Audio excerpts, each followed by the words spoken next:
Hi, it's Ashleigh from Sweet Dreams Bake Shop, and today I went to the dollar store and picked up this super cute lemon cup. Now, I was really inspired by the lemons on there, so I'm going to recreate that in cookie form. I specifically made these lemon cookies really small so that they would all fit into that beautiful cup.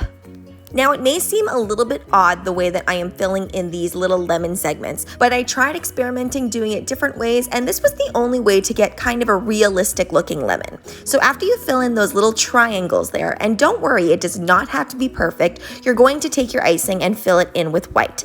I should also mention that I'm using something I like to call pipe and flood icing. So it is stiff enough to pipe, but it's also loose enough to flood, and it will all fall into itself after a while. It doesn't need too much finessing. It's a really nice puffy icing consistency.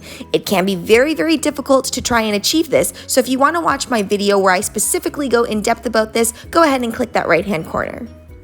Now, if you look at a real lemon, you don't actually see perfect yellow triangles. There is a little bit of white in there and a little bit of imperfection. So using a cookie scribe or a toothpick, you kind of just want to work that white in a little bit and just define those edges of those yellow segments a little bit more. I also thought it would be fun to do a few lemon slices with bites taken out of them, and that is really, really easily done. When you bake the cookies, all you need to do is you just kind of take a piping tip to create those bites, or you can also just use a scalloped edge cookie cutter.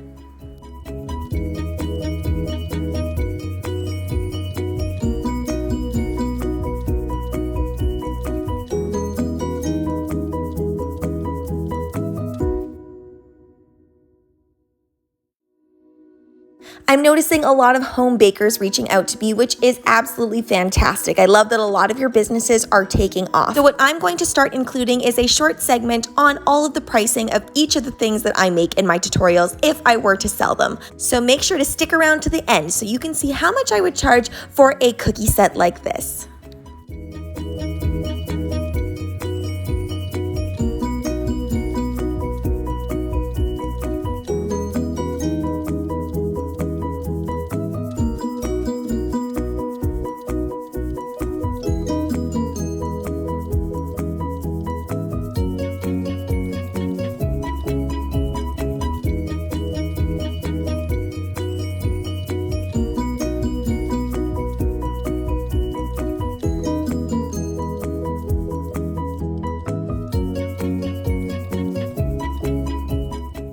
I also wanted to do a sugar cookie where I showed the actual whole lemon all together, not just a slice. Now, I will say, I think if this lemon cookie was just kind of by itself, it wouldn't make the most sense. So I think it makes a lot of sense in this particular context because we're also putting lemon slices on there as well.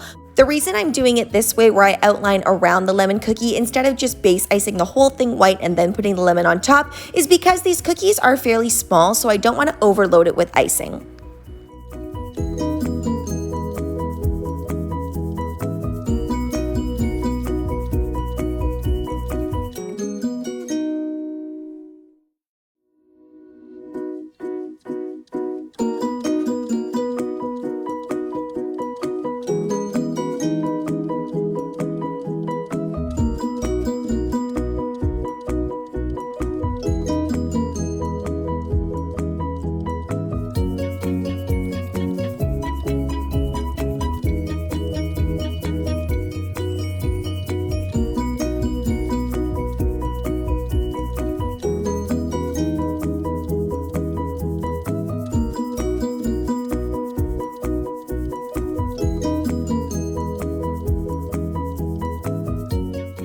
I want to add a nice little crunch to this cookie, so I'm going to add a white border, and then I'm just going to sprinkle some of this kind of goldish yellowish sanding sugar on top. And I really like to keep that icing underneath white so that it looks more like the pith of the lemon.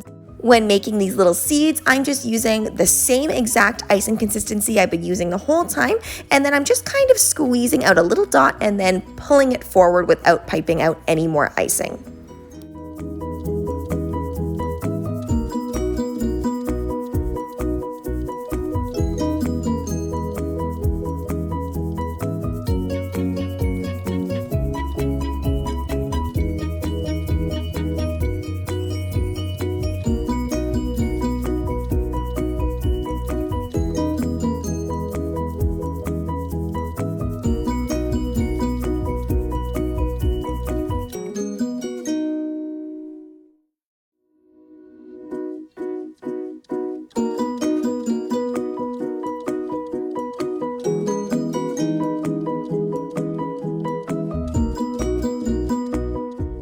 I wanted to keep things a little bit fresh and mixed up in this set, so I'm going to be airbrushing a few of these. Now, I will say, if you want a perfect airbrush, you never want to do multiple cookies at once. You should probably do one at a time, even though they can all fit under there. The reason that I say that is, see how you're getting a little bit of overspray in some of those areas and it's not a pure white and a pure yellow? For this particular tutorial, it's fine, but if you want it to be perfect, do one cookie at a time. I'm painting with a color called Gold in Americolor Edible Airbrush, and it doesn't really look that gold to me, but it's working perfectly for the type of coloring that I need for these lemon slices. I am mimicking the coloring that I saw on the jar, and it's actually working out really well. All you want to do is take a small amount of the airbrush color, and then you're just going to paint it on. You can also do this with just your regular edible food colorings mixed with a little bit of vodka, Everclear, or whatever extracts that are clear that you would like to use instead. The key to making this a little bit more realistic looking is to really make sure that you focus that color on the edges of the fruit.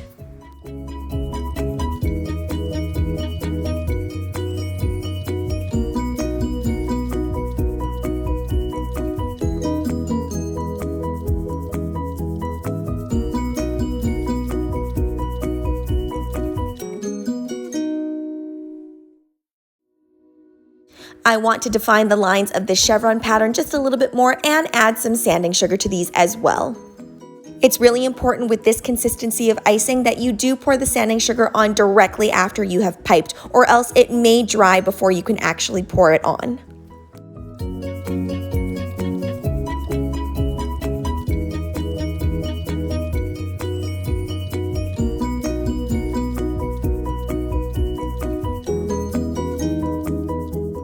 So I'm super excited to introduce to you the new segment of all my tutorial videos. Now, if you just wanted to see how to make those cookies, then you can go ahead and click off. But if you're running your own at-home baking business, you might want to stick around because I'm going to be talking about the pricing, packaging, and potential of these cookies. So if this were a custom order, I would definitely charge more for this because they're asking me to do very specific things with these cookies. Now, you might think that this is a little bit steep, but the way that I came up with this price was because if they're asking you to sugar and find the mug and all of that kind of stuff, then you need to charge accordingly. One word of caution about this, I do think it would be incredibly difficult to find the exact mug that they're looking for, especially with a lemon on it. I got this one from the dollar store. But if they're asking you to find something so specific like this, you can ask them to bring their own mug in, and then you would obviously deduct the price of that off of the total. Now, if this were a stock order, obviously you would charge significantly less because you're going to be making these in bulk. And also, you're the one that dictates how much detail you're going to put into your cookies. Now, the more detail you put in, the better chances you'll have of selling this item because it's something more specialized. Like I've said in previous videos, stock orders are very difficult just because you're not sure what trends people are going to want to jump on. Us at-home bakers also have difficulties because we don't own a shop, so it's not like someone's just going to see that in a store and pick it up on a whim. They actually have to go out of their way to either see a post on social media or wherever you're posting your stock orders. Now let's talk about the potential earning power of this product. Now, if you're going to be selling stock, then there are a few things that you need to know. It's most likely going to be effective if you output these cookies at the beginning of a season, because these aren't really specifically for Mother's Day and they don't fall into any other categories of holidays. I think that summer would be your best option. So right at that beginning of summer, end of spring, this would be really great to kind of put onto your social media, maybe saying that you're going to sell them for $20 each, and they'll be available for pre-order. Pre-order is a great system because that way you don't overmake and you know that everything you're making is accounted for. You can also throw in a few extra jars for those last-minute shoppers. Thanks so much for watching, guys. Don't forget to like, share, and subscribe so you can be part of this sweetie fam. Right now, I'm uploading daily, so make sure you hit that notification bell so you know when I upload. Also, be sure to comment, request, or ask a question. I love hearing from you guys. Bye!